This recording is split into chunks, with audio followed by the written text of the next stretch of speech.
Muy bien, buenas tardes muchachos. Siguiendo con las unidades respectivas de Histología uno, hoy día vamos a abarcar un tema muy interesante, quizás una de las piedras angulares principales de la histología general, que es el tejido epitelial. Muy bien, así que comencemos. Permítanme compartir las diapositivas.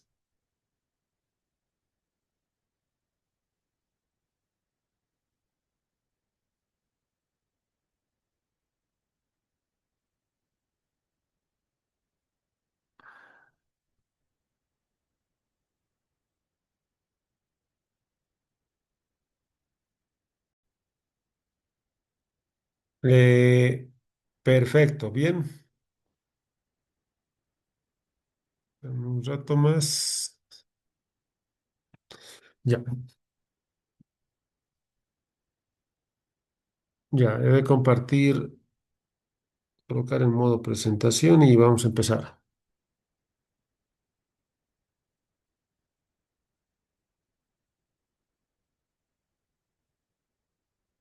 A ver, entonces el tejido epitelial.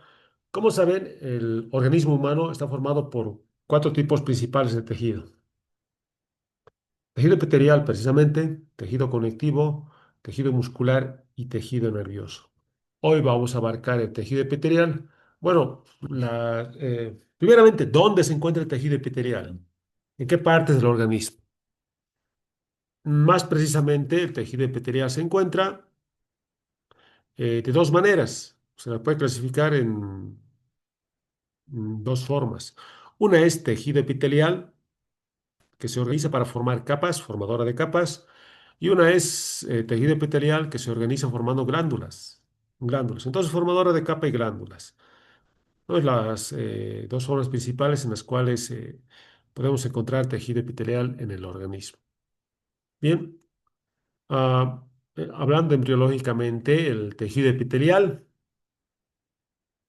eh, se forma a partir de los tres tipos de tejido germinal principales, tanto del ectodermo como del mesodermo y también del endodermo. Bien, entonces en una primera parte vamos a abarcar tejido epitelial, formadora de capas. Bien, posteriormente en la segunda parte del presente video vamos a abarcar lo que son tejido epitelial ah, organizado en glándulas.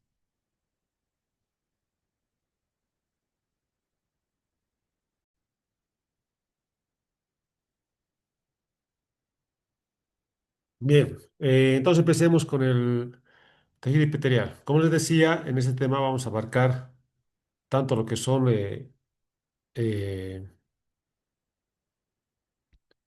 epitelio y glándulas. Bien, así que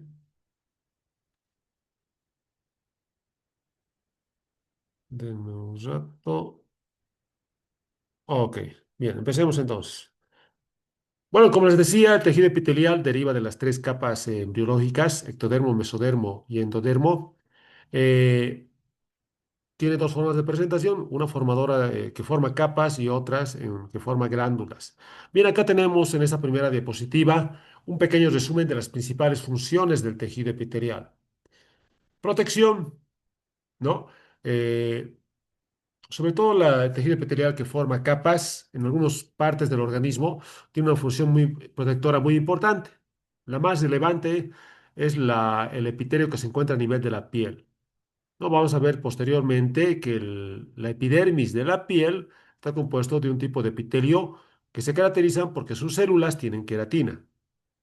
La queratina le provee gran resistencia a lo que es a la epidermis de la piel, ¿no? Resistencia a la fricción, a la presión, etcétera, etcétera. ¿No? Y también en otras estructuras del organismo también tiene función protectora. Transporte celular. A través del tejido epitelial pueden transportarse varias sustancias a través de las mismas células epiteliales. Un clásico ejemplo de esto es a nivel de los intestinos, intestino delgado, por ejemplo, ¿no? Se puede transportar varias sustancias de los alimentos que se absorben hacia la célula epitelial y de la célula epitelial hacia la circulación sanguínea, ¿no? Para que a través de esto llegue al hígado y a las otras estructuras que necesitan lo que es el aporte de los nutrientes. Secreción, sobre todo las células epiteliales que forman glándulas, ¿no? Las glándulas producen varios tipos de secreción, hormonas, citocinas u otros tipos de secreción como las lágrimas, la bilis, enzimas, saliva, sudor, por ejemplo. Bien, permeabilidad selectiva. No, precisamente eh, las células epiteliales del tejido epitelial permiten el paso de varias sustancias, pero también impide el paso de otras. No, un claro ejemplo lo tenemos a nivel de los túbulos urinarios. El epitelio que se viste en los túbulos urinarios.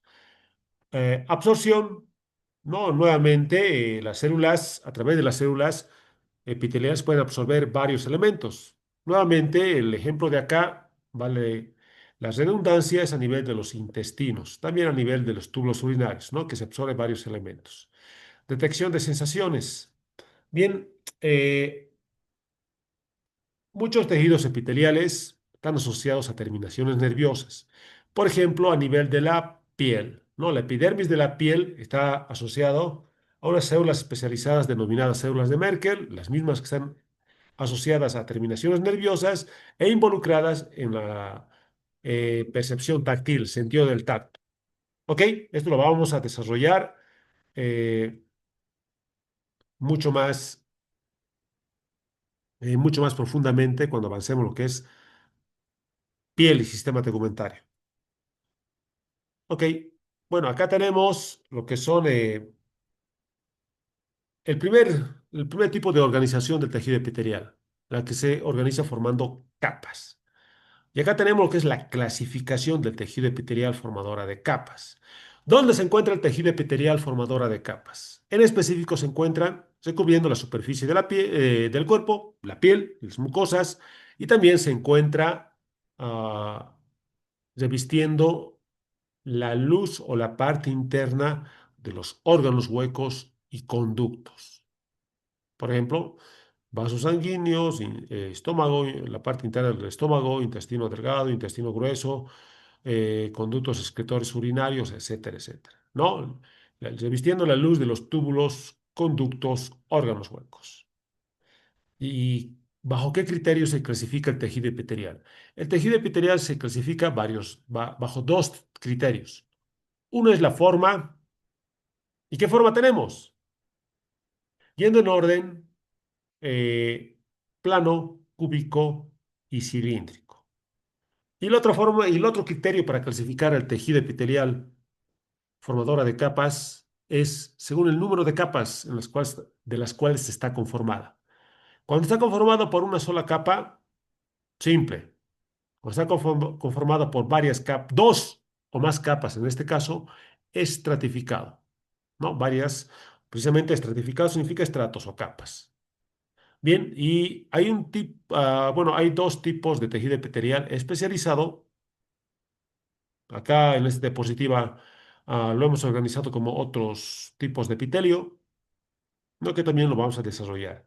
Bien, a ver, rápidamente, ¿cuáles son estos tipos de epitelio? Tenemos un epitelio plano, simple, ¿no? Y a la vez epitelio plano simple, tenemos un epitelio plano estratificado. A la vez, el epitelio plano estratificado se subclasifica en dos, el no queratinizado y el queratinizado. Luego tenemos epitelio cúbico simple, epitelio cúbico estratificado, epitelio cilíndrico simple, epitelio cilíndrico estratificado.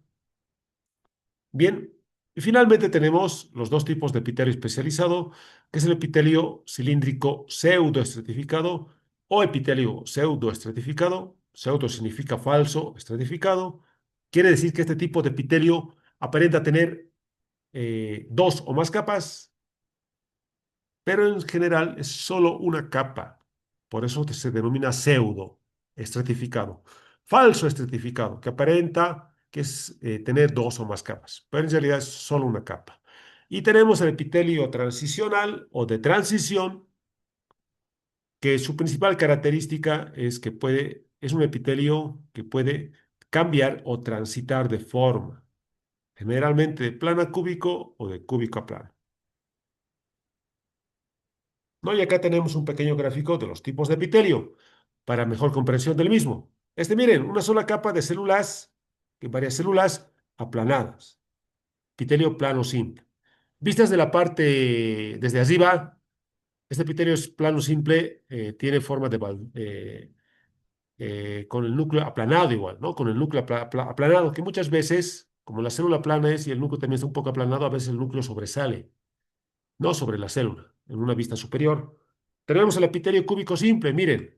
Generalmente las células epiteliales cúbicas en los cortes histológicos se ve así de esta forma. Son células cuadradas, cúbicas, con un núcleo central. Bien, una sola capa, por eso es cúbico simple. Tenemos el epitelio, bueno, acá lo ven como prismático, pero es lo mismo que decir cilíndrico. Por si acaso, epitelio cilíndrico simple. Miren, células altas, células largas, ¿no? De forma cilíndrica, rectangular, con un núcleo un poco debajo del centro basal. Bien, y una sola capa. Por eso es epitelio cilíndrico simple. Ahora vamos, tenemos el epitelio plano estratificado. Miren, a ver, ojo, cuando hablamos de epitelio estratificado, es decir, el epitelio que tiene dos o más capas, para su clasificación lo que se toma en cuenta es la forma de las células más superficiales o superiores. Vean acá, por ejemplo, el epitelio plano estratificado,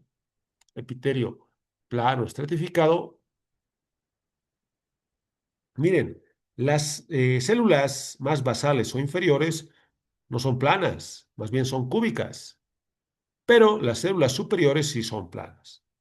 Entonces, lo que se toma en cuenta para la clasificación es la forma de las células más superficiales. Entonces, son varias capas, las células superficiales son planas, epitelio plano estratificado, ¿no? Y como les decía, a la vez el plano estratificado se clasifica en queratinizado, acá tengo la queratina, y no queratinizado. Bien, queratinizado y no queratinizado. ¿Ok? Luego tenemos el epitelio cilíndrico estratificado. Nuevamente, lo que se toma en cuenta es la forma de las células superiores. Miren, las células más superficiales o superiores son alargadas, son cilíndricas. De ahí y son varias capas, denominado epitelio cilíndrico estratificado o cilíndrico prismático, ¿no? Nuevamente les recalco, prismático o cilíndrico es lo mismo.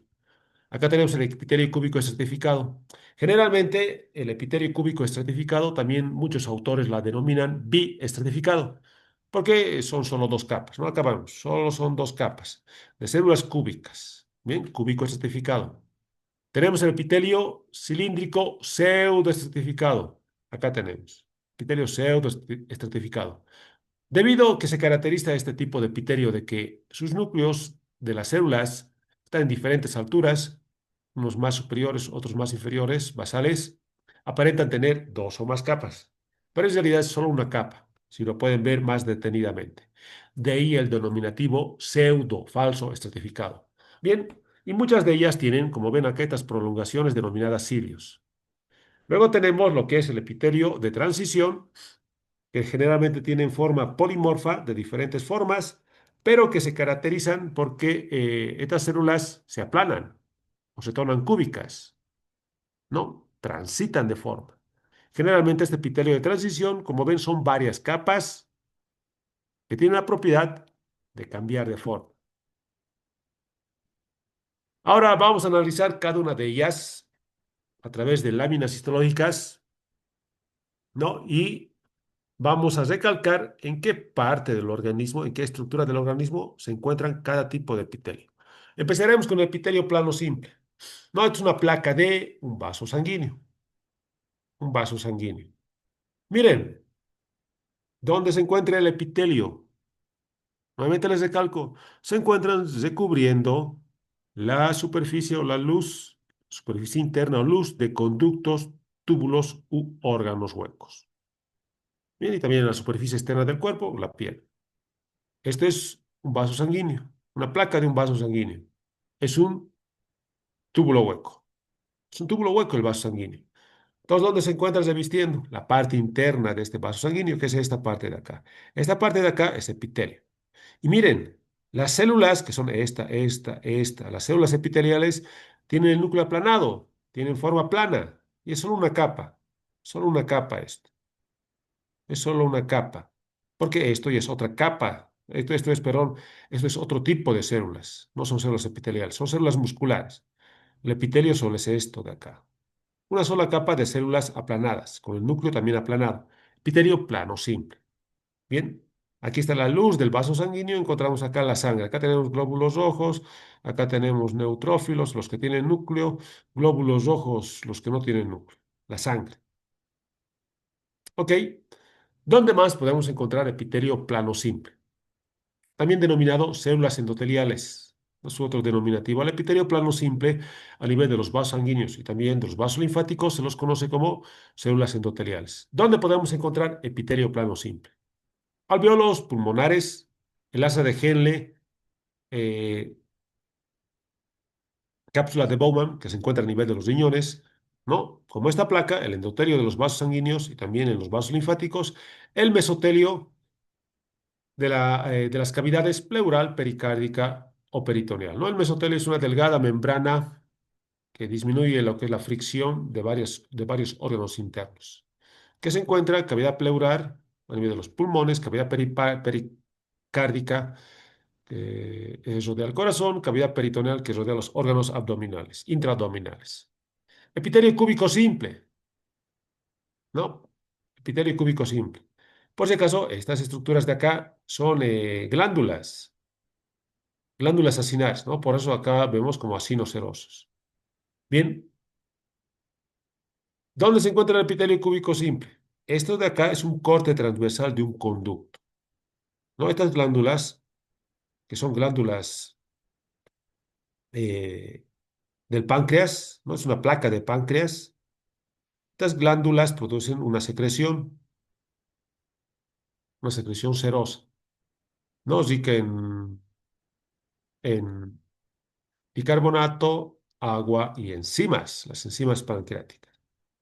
La secreción la tienen que vertir a la luz de un conducto. Acá tenemos precisamente es un conducto excretor, ¿no? Conducto excretor del páncreas. Miren, este es un corte transversal y este conducto excretor del páncreas está revestido de una sola fila, una sola capa de células. Miren, tiene el núcleo redondo, porque son células cuadradas.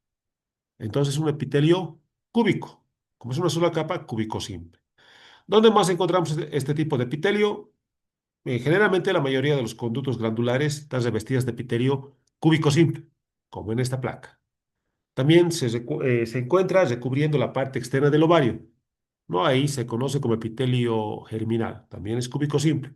Y también se encuentra revistiendo lo que son los conductos de los túbulos renales. Están revestidos de epitelio cúbico simple. Bueno, la mayoría de los túbulos renales es epitelio cúbico simple, ¿no? A excepción del asa de Henle, que hemos visto que es plano simple. Vamos al siguiente. Esta es una placa gran aumento de vesícula biliar. Es una prolongación o vellosidad de la mucosa de la vesícula biliar. Esta es la luz de la vesícula biliar. Esta es la prolongación de la vellosidad de la vesícula biliar, de la mucosa de la vesícula biliar, y está revestida de epitelio, ¿no? La superficie interna de la vesícula biliar está revestida de epitelio, que es esto de acá. Miren, todo esto de acá que estoy señalando con el puntero es el revestimiento epitelial. Lo que está por debajo, como dice acá, es tejido conectivo. Otro tipo de tejido, de tejido, perdón. Ahora miren esta capa de células epiteliales. Es una sola capa, que está revistiendo esta vellosidad de la vesícula biliar. Miren, tienen el núcleo alargado, no es redondo. Realmente el núcleo redondo es en el epitelio cúbico. Cuando es un núcleo alargado, es a nivel del epitelio, generalmente es cilíndrico. Bien, tiene el núcleo alargado. Ok, a ver. una sola capa. Entonces, epitelio cilíndrico simple. Epitelio cilíndrico simple. Muy bien. ¿Dónde encontramos este tipo de epitelio? A nivel de la vesícula biliar, como esta placa, a nivel del tubo digestivo, vale decir, estómago, intestino delgado, intestino grueso, recto, etcétera, etcétera. También encontramos a nivel de las oviducto o trompas de falopio, revistiendo la parte interna del útero, el endocervix y también en algunas conductos de glándulas, sobre todo las glándulas más grandes. No, perdón, los conductos de las conductos grandes de ciertas glándulas. Vamos, bueno, nuevamente aquí está el epitelio cilíndrico simple. En este caso es una placa de intestino delgado. Es una vellosidad intestinal. No, la superficie de la vellosidad intestinal, que es todo esto, es epitelio. Es una sola capa. Miren, núcleo alargado, una sola capa de células altas, epitelio cilíndrico simple. Bien, estos de acá con el citoplasma pálido, ¿qué ven? Son un tipo de glándulas unicelulares. Vamos a ver después denominadas células calciformes, ¿no? Que producen mucígeno que se va a transformar en moco. Ahora vamos al epitelio estratificado. Acá tenemos el epitelio plano estratificado, ¿no? Varias capas de células que a la vez se subclasifican en plano estratificado, queratinizado y no queratinizado. En este caso, el no queratinizado. No, miren, todo esto es el epitelio. Aquí es otro tipo de tejido, tejido conectivo. Este tejido epitelial está formado por varias capas de células. ¿Ok? Una capa, otra capa, varias capas de células. Las más superficiales, estas de acá, miren, son células planas. Acá tienen su núcleo aplanado. Células planas. No, nuevamente les recalco, en caso de epitelio que tiene varias capas, para su clasificación lo que se toma en cuenta es la forma de las células más superficiales, como acá. Epitelio plano, varias capas, estratificado y no queratinizado. Bien, generalmente el epitelio plano estratificado no queratinizado, sus células más superficiales, que son las aplanadas, las planas, son células vivas. En cambio, el epitelio plano estratificado no queratinizado, no queratinizado, las células más superficiales son planas, pero son células muertas. No tiene organelas y están llenas de queratina. Por eso es plano estratificado queratinizado, como el de la piel. ¿Dónde más encontramos epitelio plano estratificado no queratinizado? En el cérvix. Por ejemplo, es una placa de cérvix o cuello uterino, específicamente en el endocérvix. No a nivel de la mucosa, de varias regiones de la mucosa bucal, de la orofaringe o faringe oral, el esófago, también la vagina y el revestimiento de cuerdas vocales. Vamos al epitelio plano estratificado queratinizado. Bien, epitelio plano estratificado queratinizado. ¿Dónde encontramos este tipo de revestimiento epitelial? Lo encontramos sobre todo a nivel de la epidermis de la piel. ¿No? Como ven, epidermis de la piel. También encontramos a nivel de la mucosa bucal exactamente la que reviste el paladar duro de la mucosa bucal y también la mucosa que reviste la encía en la boca. Bien, acá tenemos en este gráfico, es una placa de piel, de epidermis de la piel. Miren, son varias capas. Miren, varios núcleos uno sobre otro porque son varias capas y solamente la capa de células más superficiales, esta de acá, son aplanadas. Por eso epitelio plano, estratificado, en este caso queratinizado, ¿no? Porque estas células superficiales son células muertas llenas de queratina. Y estas fibras o filamentos que ven acá más externas es queratina y células que se están descamando, ¿no? La piel se descama. Acá vemos el epitelio cúbico estratificado, o también denominado biestratificado porque está formado por solo dos capas. No, acá, esta de acá es esto y esto. Miren, este es un corte transversal del conducto de la glándula sudorípara Y este es un corte longitudinal del conducto de la glándula sudorípara, parte excretora. Miren, está formado por dos capas, que son sus núcleos de células, una sobre otra. Aquí está la luz del conducto. No es un corte transversal de un conducto excretor de la glándula sudorípara.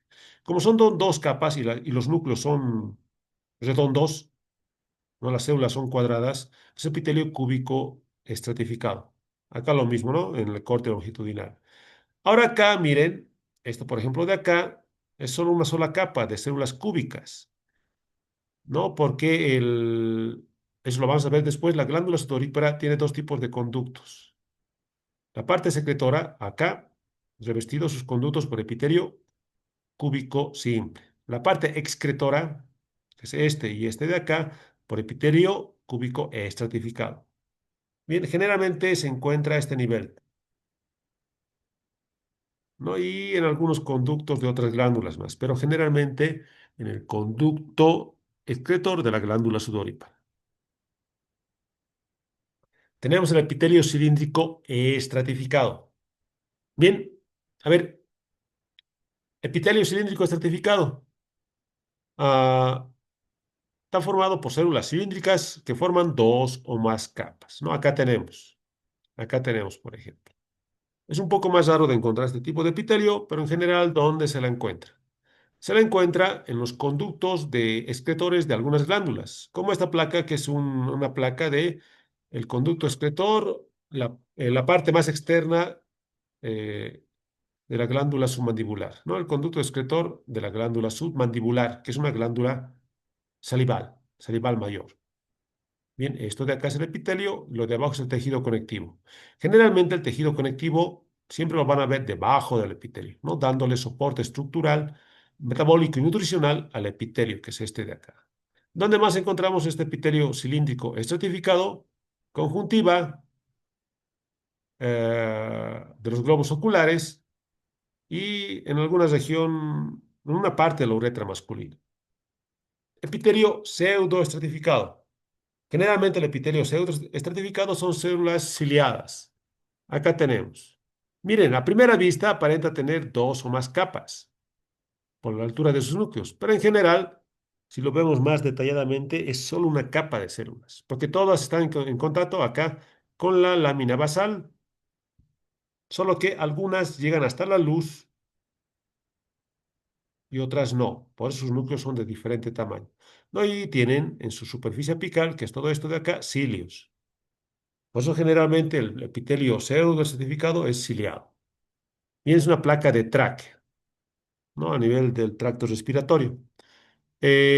¿Dónde más encontramos epitelio cilíndrico pseudoestratificado? En el tracto respiratorio, precisamente. Como tráquea, los bronquios primarios, secundarios, bronquios, los bronquios, los mayores, de mayor diámetro, a nivel de la trompa de Eustaquio del oído, la cavidad nasal, que está revestido de epitelio respiratorio, que es el pseudoestratificado ciliado, el saco lagrimal. También lo encontramos en otras partes, como a nivel del aparato genital masculino, conducto deferente, el epidídimo y en una parte de la uretra masculina, ¿no? Todas estas estructuras son del conductos testiculares del aparato genital masculino. Bien, no, acá tenemos otra placa de epitelio cilíndrico pseudoestratificado, esta vez con estereocilios, que son similares a los cilios, solo que estos no se pueden mover. Bien, donde encontramos también a nivel del epidídimo acá, epidídimo, ¿no? Que es una estructura que se encuentra por encima del testículo, conjunto de conductos súper enrollados por encima del testículo. Acá tenemos otro tipo, que es el epitelio de transición. Nuevamente les recalco, el epitelio de transición, acá lo vemos a mayor aumento, en la placa de uréter, por si acaso, acá, un corte transversal del uréter, acá tenemos la luz del uréter. Esto de acá que estoy señalando con el puntero es el epitelio. Se viste la luz del uréter y esta parte externa es una capa muscular, por si acaso. Bien, amplificando el epitelio, lo vemos así. Miren, ¿cómo es el epitelio de transición? Son células de varias capas. Es epitelio estratificado. Pero ¿qué se caracteriza? Porque estas células tienen la propiedad de cambiar o transitar de forma, de plano a cúbico o de cúbico a plano. Por ejemplo, este uréter, que es un conducto que une lo que es la parte del riñón, de la pelvis renal hasta la vejiga, lleva la orina desde el riñón hasta la vejiga. En otras palabras, cuando este conducto, el uréter, está vacío, sin orina, las células tienen esta forma. Son células un poco altas, cúbicas, ¿no? Con el núcleo redondo la mayoría. Pero cuando está lleno de orina, la orina comprime las paredes, desaparecen estos pliegues, no solamente eso, también aplanan lo que es el epitelio, ¿no? Y las células cambian de forma plana. Bien, de ahí el denominativo epitelio de transición, también denominado su otro nombre, urotelio. ¿Dónde encontramos este epitelio de transición? En los conductos excretores urinarios. Su principal cualidad, lo vamos a ver después, es que su superficie está abovedada y herméticamente cerrada, es impermeable, ¿no? De ahí que se evita la pérdida de líquido de la orina a través de estos conductos. ¿Qué estructuras están revestidos de epitelio de transición? Nuevamente les recalco, conductos excretores urinarios como cálices mayores, cálices menores, pelvis renal, uréter, como esta placa, vejiga urinaria, ¿no? Y una parte de la uretra igual. Bien, ahora vamos a hablar de las especializaciones, perdón, del tejido epitelial.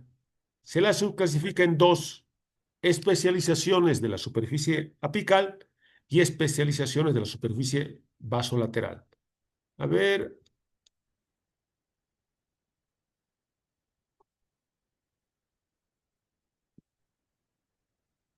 bien, a ver, en esta placa, por ejemplo. ¿Cuáles serían las especializaciones de la superficie apical? Ah, vamos a utilizar esta de acá. ¿Cuáles serían las especializaciones de la superficie apical? Apical significa la parte más superior. Entonces, ¿dónde se encuentran las especializaciones? Acá. Esta es la superficie apical del tejido epitelial. Todo esto de acá.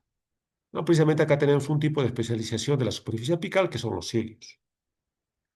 ¿Cuál serían las especializaciones de la superficie basolateral? Basal significa en la parte más inferior, que es esto de acá de la célula epitelial.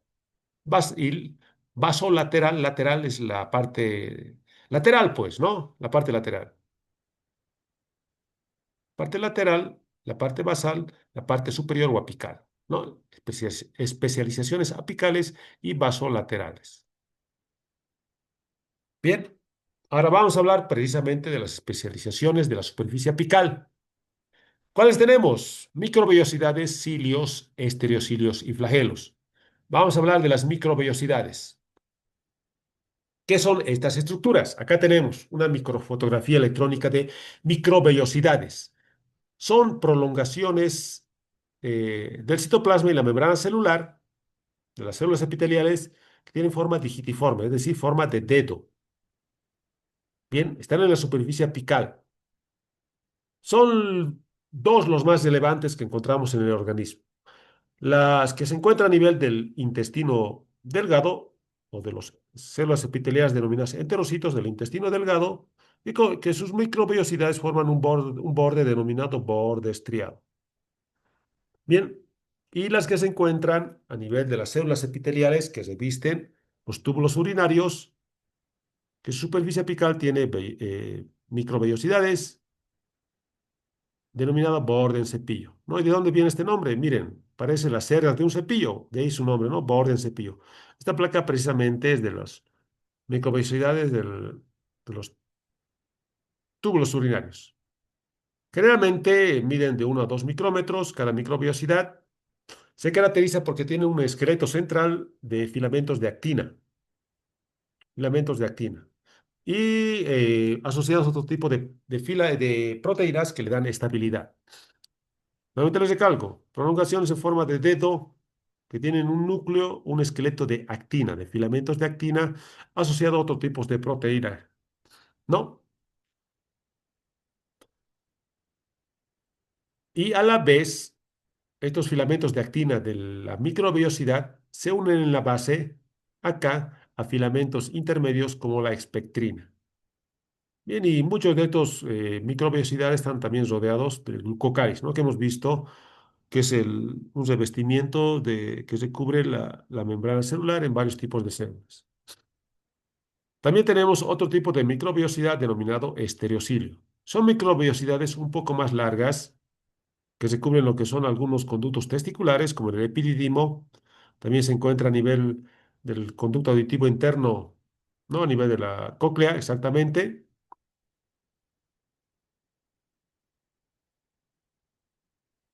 Y tiene función, por ejemplo, de las células de la cóclea, función sensitiva, sentido de la audición, y del epidídimo, ¿no? Aumenta su superficie. ¿Cuál es la principal función de las microbiosidades? Su principal característica y función, aumentan la superficie de la célula. ¿Por qué? Por ejemplo, acá, a nivel de los intestinos y a nivel de los túbulos urinarios. Porque es muy importante que se aumente la superficie a través de las microbiosidades, la superficie de absorción, porque a nivel del intestino se absorben nutrientes y a nivel de los túbulos urinarios se absorbe líquido, agua de la orina, ¿no? Y estas células se han especializado a través de estas microbiosidades porque estas microbiosidades, vean, aumentan la superficie de la membrana plasmática, aumentan la superficie de la absorción, hacen que absorban mayor cantidad de nutrientes en el intestino o de agua y otros elementos a nivel de los túbulos urinarios. Es su principal cualidad. Acá tenemos un gráfico de las microbiosidades. Miren, prolongación en un digitiforme de 1 a 2 micrómetros de diámetro. Miren, tiene un esqueleto, un núcleo todos estos son filamentos de actina. Tiene varios otros tipos de proteína, como la bilina, fimbrina, bilina, que es en la parte superior, que le da estabilidad, ¿no? Que mantiene la forma de la microbiosidad. Y a la vez, esta microbiosidad se encuentra a nivel de su base unida o asociada a filamentos intermedios. Todo esto de acá, ¿no? Generalmente es la espectrina. Otro tipo de especialidad, el cilio. Son proyecciones mucho más largas que las microbiosidades, hasta 10 micrómetros de longitud, tienen forma de pelo. También están en la superficie apical de las células epiteliales. ¿Realmente dónde se encuentran? ¿Dónde más abundan? A nivel de los cilios de los oviductos del útero, del sistema reproductor femenino, vías respiratorias, ¿no? Como la tráquea, bronquios. ¿Cuál es su principal función o cualidad? Estos cilios son móviles, se pueden mover al unísono. Y cuando se mueven, ayudan a transportar sustancias u otros elementos. Por ejemplo, por simple razonamiento, a nivel de los oviductos o trompas de falopio, ¿qué creen que transportan cuando se mueven los cilios? El óvulo u ovocito. A nivel de las vías respiratorias, ¿qué creen que transportan? Transporta moco. El moco del tracto respiratorio de la tráquea y bronquios atrapa partículas de polvo, de contaminantes y otros elementos que quieran penetrar hacia el pulmón. Evita esto. Y luego estos cilios se mueven y expulsan el moco con las partículas que ha atrapado. ¿Hacia dónde? Hacia afuera, hacia el exterior, para ser expulsadas mediante la tos, por ejemplo. Bien, una función entonces muy importante de estos cilios.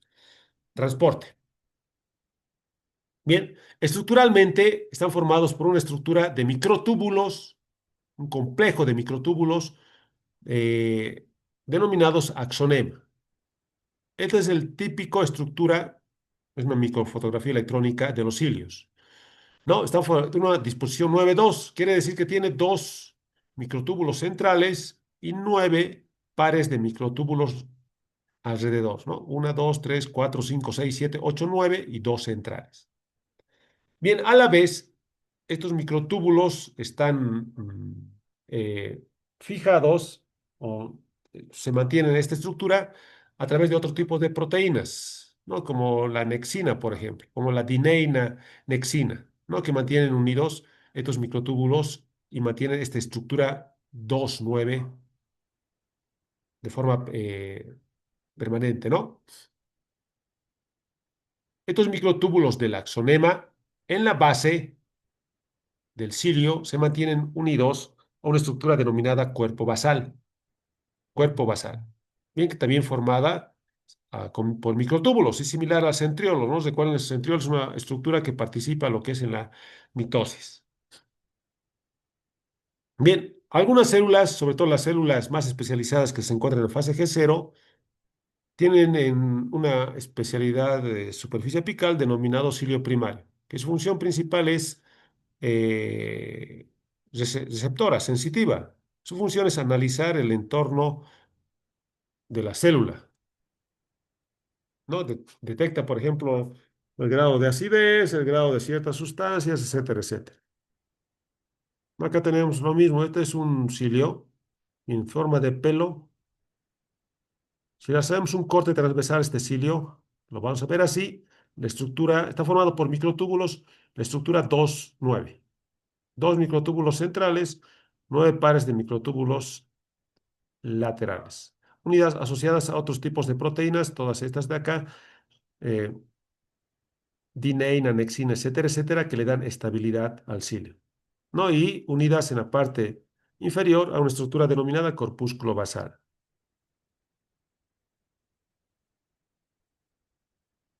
Corpúsculo o cuerpo basal, perdón. Corpúsculo, cuerpo basal. No es lo mismo en realidad. Aquí está. Bien, ahora vamos a las especialidades. Bueno, también hay otra especialidad de superficie apical que es el flagelo.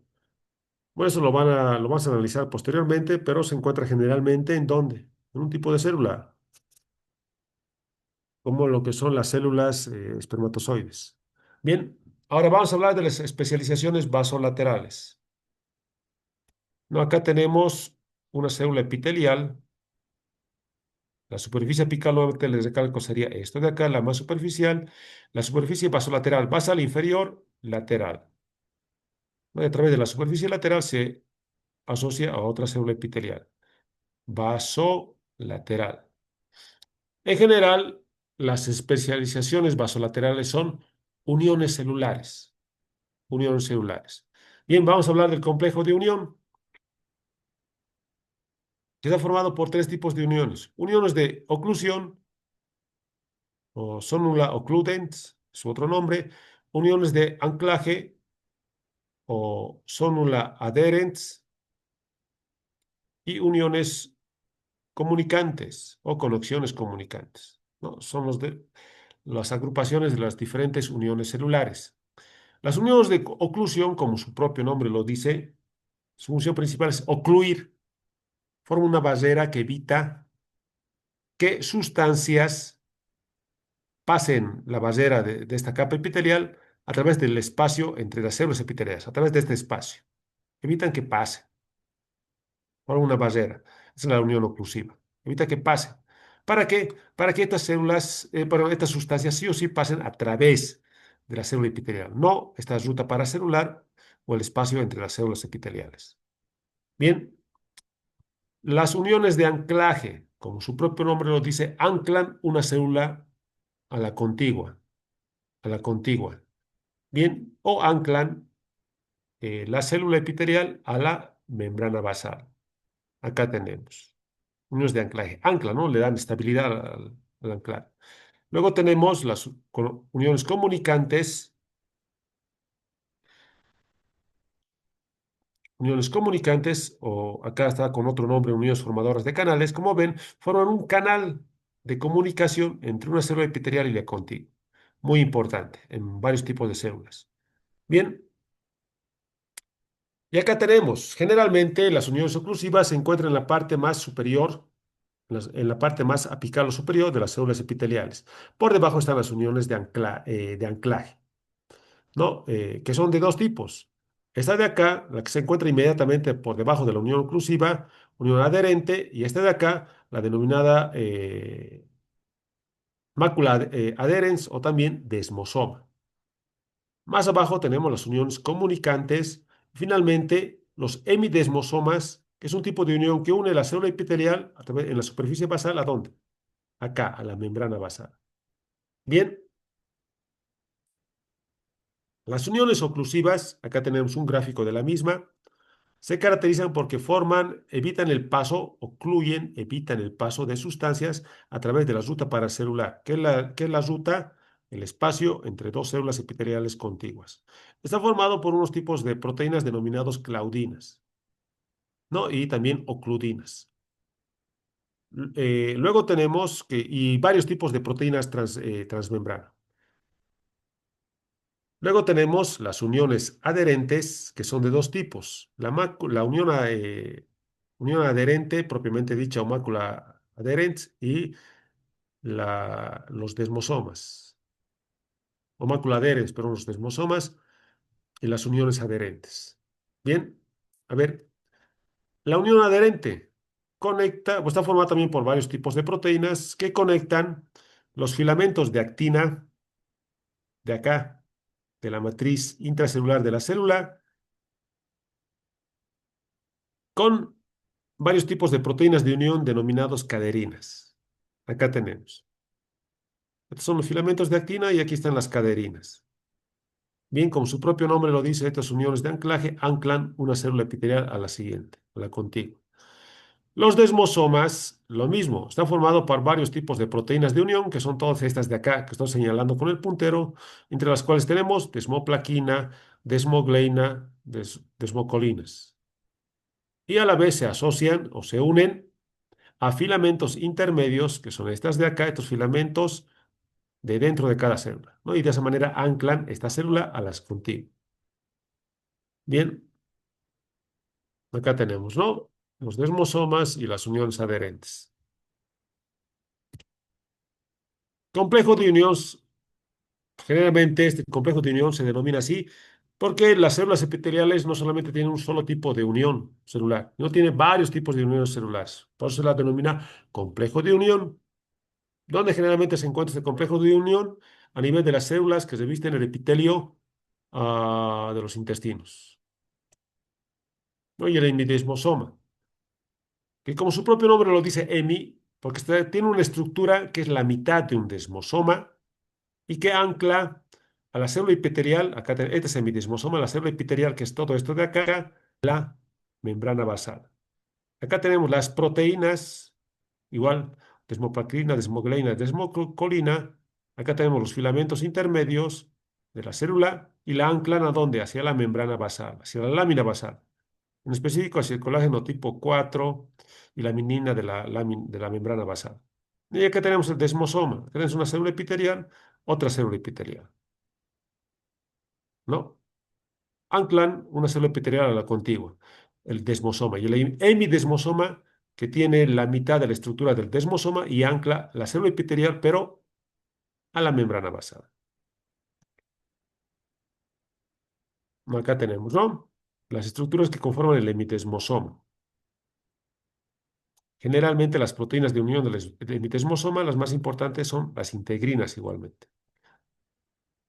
Finalmente tenemos la unión comunicante, que como ven, comunican una célula a la contigua a través de unos canales perfectamente ensamblados, ¿no? Forman un canal y a través de los canales pueden pasar de la célula a la otra varias sustancias, generalmente sustancias de bajo peso molecular, de pequeño tamaño, bien como iones, moléculas de pequeño tamaño, eh, algunos aminoácidos, etcétera, etcétera. Bien, está formado sobre todo por un grupo de proteínas denominadas conexinas, que conforman una estructura que es todo esto denominada conexón. Y este conexón de esta célula se encaja exactamente al conexón de la otra célula contigua y forman un canal. A través de este canal se comunican estas células. ¿Dónde encontramos este tipo de uniones comunicantes? Donde es muy importante la comunicación entre las células.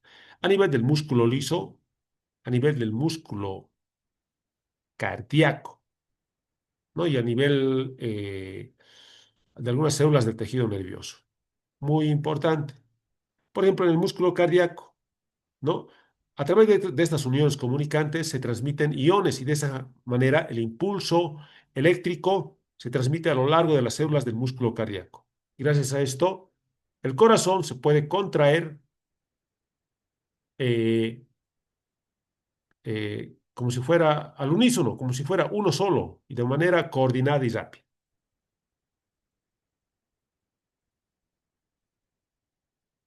Ahora vamos a hablar para acabar el tema de las glándulas. No, la clasificación más simple de las glándulas, lo vamos a ver acá, en este. en esta parte del gráfico es según cómo distribuyen sus secreciones, glándula endocrina o exócrina. Glándula endocrina o exócrina. ¿Cuál es la principal característica de la glándula exócrina? Exo, hacia afuera, porque vierten su producto de secreción y la distribuyen a través de conductos. La vierten a la luz de los conductos y a través de estos conductos la distribuyen por el organismo o a la superficie del cuerpo. Ejemplos de glándulas exócrinas. Las glándulas salivales, glándulas sudoríparas, glándulas sebáceas, glándulas lacrimales, ¿no? Que a través de conductos vierten las secreciones a la superficie externa del cuerpo o a mucosas. O también hay glándulas que vierten a la parte interna del cuerpo, pero a través de conductos, a la luz de conductos, como el páncreas, que secreta enzimas a través del conducto pancreático hasta llegar a la luz del duodeno. Bien, ¿no? Luego tenemos las glándulas endócrinas, que no tienen, estas glándulas no tienen conductos. Vierten su producto de secreción a la sangre y a través de la sangre puede llegar a cualquier parte del organismo. No, y llega a la sangre a través del tejido conectivo, por si acaso. ¿No? Otro tipo de clasificación, según la distancia que debes recorrer hasta la célula diana. A ver, ¿cuál es la célula diana? Diana o target, es la célula objetivo. Quiere decir, es la célula sobre la cual el producto de la secreción va a ser su efecto. Bien, entonces, esta clasificación según la distancia que debes recorrer la secreción hasta llegar hasta la célula diana. Se clasifica en autocrino, paracrino y endocrino. Autocrino, cuando el producto de la secreción de una célula epitelial hace efecto sobre ella misma, auto. Paracrino, cuando el producto de la secreción va hacia las células contiguas, vecinas, paracrino. Endocrino, ya hemos visto anteriormente, cuando el producto de secreción tiene que ir al torrente sanguíneo y a través del torrente sanguíneo viajar grandes distancias. Bien, ahora sobre esta es clasificación de las glándulas en general. Ahora las glándulas exócrinas, ¿no? Tienen dos tipos de clasificación. Las exócrinas se pueden clasificar según el mecanismo de liberación de la secreción, merocrino, apócrino y orocrino. Merocrino es cuando la secreción se libera por simple exocitosis. Esa es la mayoría. Secreción apócrina, cuando la célula libera su secreción, pero junto con una parte de su citoplasma. Bien, entonces, ¿dónde se encuentra o qué tipo de glándulas tienen este tipo de secreción? Las glándulas sudoríparas apócrinas y las glándulas lactíferas, ¿no? Las glándulas lactíferas, las que producen leche materna igual. Y el tipo de secreción holocrino es cuando la célula epitelial muere y al morir libera recién su secreción. El clásico ejemplo de esto es en las glándulas sebáceas, ¿no? De la piel. Glándulas exócrinas se pueden clasificar según la naturaleza de su secreción, no según qué tipo de secreciones, en otras palabras. Hay secreciones o glándulas mucosas, cuando su secreción es mucosa, está formada por mucígeno que se va a transformar en moco. Glándulas serosas, tienen una secreción serosa, rica en hidratos de carbono, como las glándulas exócrinas del páncreas, ricas en enzimas y hidratos de carbono, y cuando es una combinación de mucosas y serosas, se denominan mixtas. Bien, acá tenemos en esta diapositiva la diferencia, ¿no? Entre glándula exócrina y endócrina, que es la clasificación más general de las glándulas. Bien, esta glándula exócrina, esta de acá, vierte su producto de secreción hacia la luz de un conducto. Acá tenemos el conducto. Y a través del conducto puede llegar a la superficie externa del cuerpo, por ejemplo. En cambio, estas glándulas endócrinas vierten su producto de secreción a través del tejido conectivo, ¿a dónde? A la sangre. Y a través de la sangre, que es como una autopista, pueden llegar a las células diana y recorrer grandes distancias. Generalmente el producto de secreción de las glándulas endócrinas se denomina hormonas. Acá tenemos una clasificación estructural de las glándulas exócrinas. No, porque las glándulas exócrinas generalmente son de dos tipos a la vez. Unicelular, formado por un solo de tipo de célula, como las células caliciformes que producen moco, que se encuentran en el tracto respiratorio y tubo digestivo, y las células exócrinas multicelulares, que están formadas por varias células epiteliales. Acá tenemos la clasificación de las glándulas exócrinas multicelulares. Esto es según su forma. Miren, cuando tienen forma de un túbulo conducto con una sola luz se denomina tubular simple. Cuando tienen forma de conducto que se abre de varios, está formado por varios conductos, se denomina tubular simple ramificado. Cuando tiene forma de un túbulo ondulante o enrollado, se denomina tubular simple enrollada.